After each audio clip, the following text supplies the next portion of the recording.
Earlier this year in one of my videos, I revealed about a young driver in a BMW that crashed into my hedge. Now, he apparently had a problem with his brakes and blamed it on that on a straight piece of road. Genius. And in that video, I discussed the idea that in this country we've been having for many years about graduated driving license GDLs, and the comments lit up, many of you fully supporting the idea that we should have GDLs in this country. And actually a lot of you going further saying, yes, we should be assessing older drivers the more we're experienced on the roads. It's quite wild that we're just unleashed after a driving test. Many of you stated how you would be happy to have that applied to yourselves. Now, honestly, I think we're reaching a point where actually something does need to change. I'm very interested to see the stats for this road year in terms of killed and seriously injured, because the last 2 years of statistics have kind of flatlined and we're not improving anything. My prediction, I may be wrong here, but my prediction is the next year's stats when they're released will show actually that things are getting worse or staying the same. So the question is, have we hit a point where actually nothing is improving? So of course, for reducing road casualties and people killed, we talk about the 3 E's. You have engineering. So things like in 1983, when it became compulsory for drivers to wear a seatbelt, airbags in your car. My car will even brake for me if I'm so busy eating my McDonald's that I don't notice I'm about to hit something. But for me, we are reaching the limits of where engineering can actually start to have an impact unless we are talking fully autonomous vehicles. The next E is, of course, enforcement. So things like speed cameras, having points on your driving license, enforcement as in police on the roads.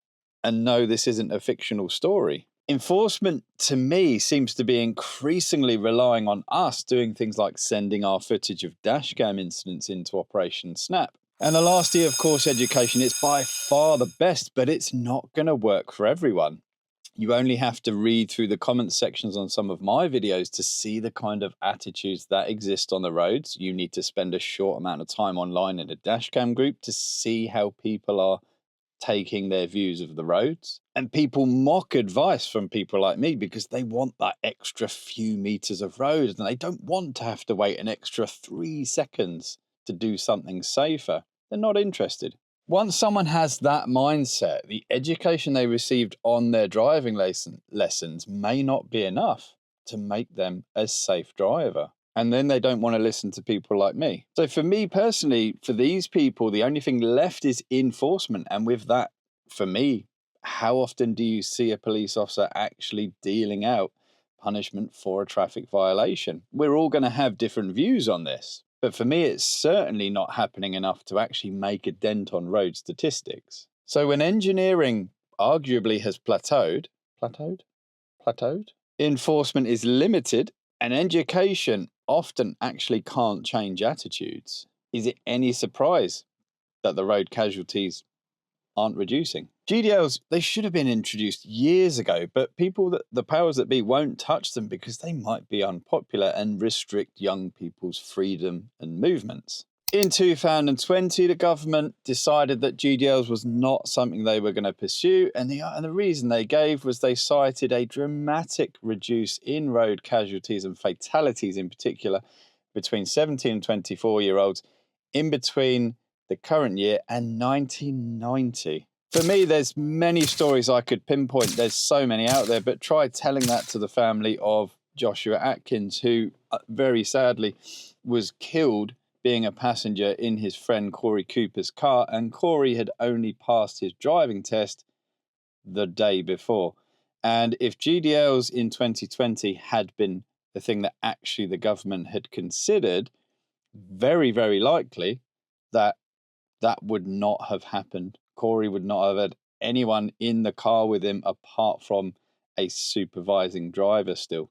I could have picked many examples there, but that is just one that really frustrated me when I heard about it, and it saddens me every time I think about it. I think to anyone that is against GDLs, if that was your family member, would you still be against them? So the current system for me is not enough. I'm going to give you an example based on one of my learners' very recent driving test experience. So my learner failed her first driving test, And this was because she was following a cyclist. Now, we were way too far away from the cyclist. And so when my learner found the moment where she thinks she's going to overtake, she now has to gain too much room. And of course, the Land Rover now coming towards us forces my learner in a little bit early on the cyclist. Now, that was a driving fault. But unfortunately, the cyclist then overtook my learner as she was stopped on the left. And so she had to do another overtake. And this time she misjudged it. And the examiner actually stopped the overtake. She passed the test second time yesterday with 0 driving faults. But what that proves to me is something that I've known all along. The driving test is not enough. If you pass a driving test, you still very likely are not actually ready to be safe on the roads. Things like cyclists, we often, on lessons, we don't get real world practice. So is it any wonder that on the roads you see very poor overtakes like this van driver deciding that on a bend, on a brow of a hill, is a great time to overtake a cyclist, forcing me to almost stop. And this one in Fressingfield, overtaking on a left-hand bend, a cyclist, forcing the other car to slow right down, and then only a few meters later, pulling into the shop. Quite ridiculous behaviour, and that's the sort of thing that is bred from a poor lack of training. And no, I'm not having a go at driving instructors here. It's the system that's the problem. Too many people, including higher ups, see a driving test as the finish line. You're unleashed, you're free, and you've still got so much to learn at that point. And this is where GDLs shine. Countries that have used GDLs have had positive experiences with them. Supervised driving, perhaps a limit on times that can be driven, certainly a limit on passengers and the ages of those passengers. Structured progression. Passing the test just should not be a sudden unleashed moment where you are now free to do absolutely everything. Now, GDLs are back in the spotlight, so I found a few articles and there are petitions calling for GDLs, and unfortunately they often come from family members that have lost young people due to the fact that they are just given too much freedom too early. And it's those sad stories that certainly make me think I definitely agree with GDLs. But let me know what, of course, you think. Do you support GDLs? Do you agree with me that actually the current driving test and the system that we use is not good enough? And here's an interesting one. Would a GDL actually have affected you negatively? Because me personally, it wouldn't. I would have had no problem with that. And if that was the system, if it was the norm, it's what I would have gone through.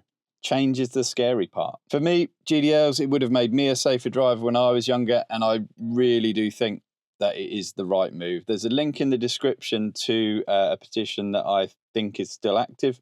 I'll be signing that. So if you are able to sign it, if you do agree, do spend a minute, and I'll be certainly pushing for this more and more.